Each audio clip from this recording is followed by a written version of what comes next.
بهذا الشورت رح نشوف اقوى حرب راب بتاريخ الوطن العربي.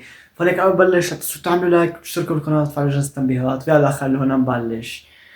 اوكي، بهذا الشورت رح فرجيكم اقوى حرب راب بتاريخ الوطن العربي. في شخص عمل راب على واحد لبناني، لكن فجأة بنص الراب قلب صار يحكي على لبنان وعلى نشيد اللبناني، وصاب شخصية كتير مهمة بالتاريخ اللبناني وعند الطوائف اللبنانية كلها إجمالا، فسبه.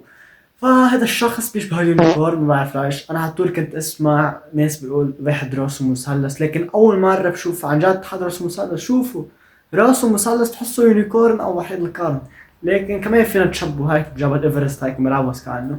المهم عمل راب على شخص لبناني، شو خص الشعب اللبناني كله سوا، ولكن مع مين علق؟ مع اكتر رابر بالوطن العربي توكسيك ممكن تشوفوه.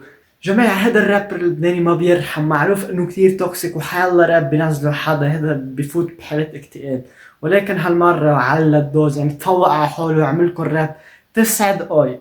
بال9 دقايق بفرجينا عن جد بأول دقيقة انه شعبية اليونيكورن، يعني هو هذا الرابر اللي عمل دس على لبنان، هذا اليونيكورن شعبيته بسوريا مثل شعبية دودي. يعني حتى السورية كان عم يسبوا عليه لهالدرجة، هو شعبيته زبالة بالأرض يعني.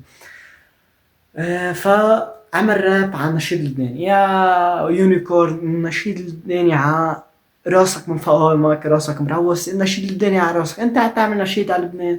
ولكن اللي اسمه نزار ما قصر فيه، عمل راب 9 دقايق. اول دقيقة بفرجيك انه شعبيته بسوريا مثل شعبية دودي وكل الشعب السوري ما طايقه. بعدين اول 4 دقايق بيعطيك اقوى راب بخليه يعزل اليوتيوب، واخر 5 دقايق بخليه يعزل الحياة. لهالدرجة كان قاسي علي بالراب. وكمان فات شخص مع نزار اسمه انتوني، هذا كاودي ثنائي جبارين، يعني اقوى ثنائي بالراب بالوطن العربي بدون منازع. كمان عمل علي ديس وكمان جلد. كان هذا اليونيكورن ما اكتفى، بعد ما نزار نزل ديس تبعه علي راح على ستوري وكمل يسب عادي وقال حيفوت رفيقه. هلا اذا انت راسك مثلث ايش فيك كيف حيكون راسك مربع؟ هلا بالنسبة إلي وبالنسبة لكل الناس تقريبا، يعني الكفة رايحة 100% لصوب نزار وأنتوني، لأنه حرفيا بهاول الدسان عملوا علي. أنا محله بعتزل الحياة مش اليوتيوب، الحياة، لأنه زلوه يعني.